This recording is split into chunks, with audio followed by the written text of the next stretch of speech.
చాలా బాగుంటుంది. జనరల్‌గా అందరూ కూడా క్వెషన్ చూడంగానే అమ్మో ఇంత పెద్ద క్వెషనా, question half page, question half page, answer వచ్చేసి 5 లైన్స్, అంతకంటే ఎక్కువ ఉండదు. మ్యాక్సిమం 10 లైన్స్, అంతకంటే ఎక్కువ ఉండదు. సింపుల్. ఇచ్చిన క్వెషన్లో ఫస్ట్ టర్మ్ ఏంటి, సెకండ్ టర్మ్ ఏంటి, థర్డ్ టర్మ్ ఏంటి, సో nth టర్మ్ ఏంటి, ఫస్ట్ టర్మ్ ఫైండ్ అవుట్ చేయటం, కామన్ డిఫరెన్స్ ఫైండ్ అవుట్ చేయటం, ఎస్ అని అడిగాడా లేకపోతే nth టర్మ్ అడిగాడా, ఏం అడిగాడో చూసుకొని దానికి రిలేటెడ్గా ఆన్సర్ వేస్తే దట్స్ ఇట్, ఓవర్.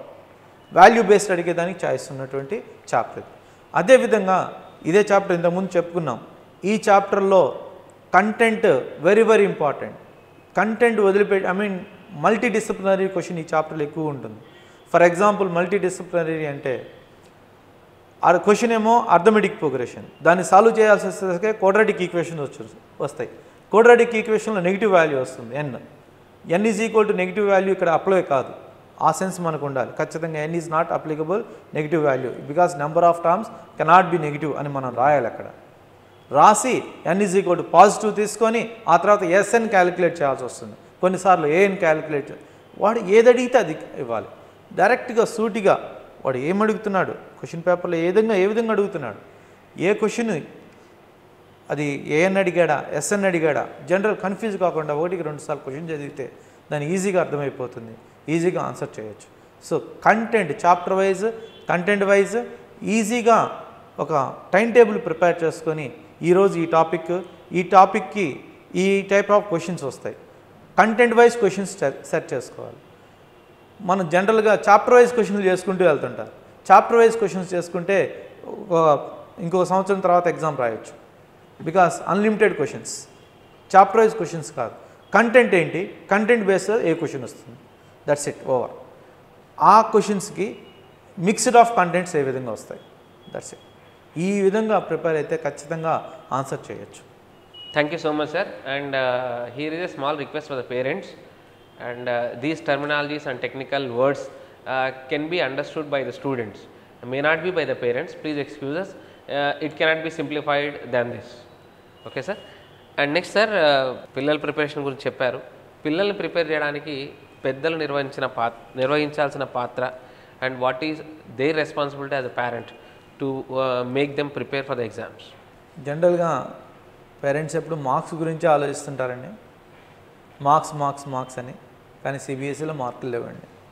సిబిఎస్ఈలో మార్కులు తీసేసి 4 years అయింది, అన్ని గ్రేడ్సే. ముందు స్టూడెంట్ని మార్క్ అనే మైండ్ నుంచి బయటికి తీసుకురండి. మీరు వాళ్ళని ప్రెజర్ ఎటువంటి పరిస్థితుల్లో పెట్టద్దు. ఫస్ట్ వాళ్ళు ఫ్రీగా రిలాక్స్డ్ మైండ్ ఇవ్వండి, వాళ్ళతో ఫ్రెండ్లీగా ఉండండి. కారణం ఏంటంటే ప్రతి స్టూడెంటు జనరల్గా టీచర్స్ స్టూడెంట్స్ టార్గెట్స్ ఇస్తారు, మళ్ళీ మీరు కూడా పేరెంట్స్గా స్టూడెంట్ టార్గెట్స్ ఇస్తుంటారు. మీరు ఏ గ్రేడే కావాలి, A+ కావాలి, ఖచ్చితంగా A1 ఉండాలి, A2 ఉండాలి, నువ్వు ఇది రాకపోతే వేస్ట్, A1 రాకపోతే వేస్ట్ అనే మాట తీసేసి మీరు ముందు అసలు వాళ్ళకి ఫ్రెండ్లీగా ఉంటూ నేర్చుకోండి. వాళ్ళని ఫ్రీ ఆఫ్ మైండ్తో మీతో మూవ్ అయ్యేటట్టు ఎగ్జామ్స్ ప్రిపరేషన్లో వాళ్ళకి సపోర్ట్గా నిలబడండి. మేము చదవు డాడీ అంటే చదవబాక అనే పేరెంట్స్ కాకుండా, చదవబాక అనకుండా అమ్మ ఒక 1/2 hour రిలాక్స్ అయ్యి, లేకపోతే వాళ్ళని బయటికి తీసుకెళ్ళండి, ఒక 1/2 hour ఫ్రీ ఎన్విరాన్మెంట్లో తీసుకెళ్ళండి, మళ్ళీ తీసుకొచ్చి బుక్స్ మీద కూర్చోబెట్టండి. ఆ విధంగా మీరు వాళ్ళ యొక్క పరిస్థితిని అర్థం చేసుకొని, వాళ్ళ యొక్క టెన్షన్స్ని అర్థం చేసుకొని, వాళ్ళకి కొంచెం రిలాక్స్ మైండ్ ఇస్తూ, వాళ్ళతో ఫ్రెండ్లీగా ఉంటూ వాళ్ళని ఎగ్జామినేషన్కి ప్రిపేర్ అయితే ఫ్రీ ఆఫ్ మైండ్తో ఉంటాడు. గజిబిజి మైండ్తో 10 గంటలు చదివినా ఒకటే, ఫ్రీ మైండ్తో 1 hour చదివినా ఒకటే. ఈ విషయం జాగ్రత్తగా గుర్తుపెట్టుకుంటే మీరు పిల్లలకి ఖచ్చితంగా ఫ్రీ అంటే వాళ్ళకి రూమ్లో పడేసి ఒక సెల్ ఫోన్ వాళ్ళకి ఇచ్చేసి అటు కాదండి. ఫ్రీగా వదలటం అంటే అటు కాదు. వాళ్ళ ముందు మీరు కూర్చోండి. లక్ ఏంటంటే ఈ సంవత్సరం డేటా షీట్, ప్రతి సంవత్సరం లాస్ట్ ఇయర్ డేటా షీట్లో 16 daysలో ఎగ్జామ్స్ కంప్లీట్ అయిపోయినాయి. ఈ సంవత్సరము 28 days ఎగ్జామ్స్ జరుగుతున్నాయండి. ప్రతి ఒక్క ఎగ్జామ్కి మ్యాక్సిమం 3 to 5 days గ్యాప్ ఉంది. సోషల్ ఎగ్జామ్కి 6 days, మ్యాథ్స్ ఎగ్జామ్కి 4 days గ్యాప్ ఉంది, 3 days మ్యాథ్స్ ఎగ్జామ్ గ్యాప్ ఉంది. సో ఈ గ్యాప్ అనేది స్టూడెంట్ గోల్డెన్ ఆపర్చునిటీ.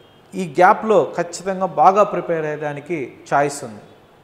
వాళ్ళని మీరు ఫ్రెండ్లీగా వాళ్ళతో ఈ మంత్ మీ యొక్క బయట యాక్టివిటీస్ని కొంచెం తగ్గించుకొని స్టూడెంట్స్తో ఇంటరాక్ట్ అవుతూ వాళ్ళకి ఏం కావాలో వాళ్ళు ఏం బాధపడుతున్నారో అడిగి కనుక్కొని వాళ్ళతో ఇంకా ఫ్రెండ్లీగా ఉండేదానికి ప్రయత్నించి వాళ్ళకి మంచి స్కోర్ తీసుకురావడానికి వాళ్ళు బాగా ప్రిపేర్ అవ్వడానికి ఫ్రీ మైండ్తో ఫ్రీగా ఎగ్జామ్స్ రాసడానికి సహకరించమని కోరుకుంటున్నాను. యలేశ్వర్ గారు, and we are very thankful to you for coming to 4 Wheels TV and sharing your vast experience, nearly 18 years of CBSE teaching in mathematics, and thank you so much, and your valuable suggestions will be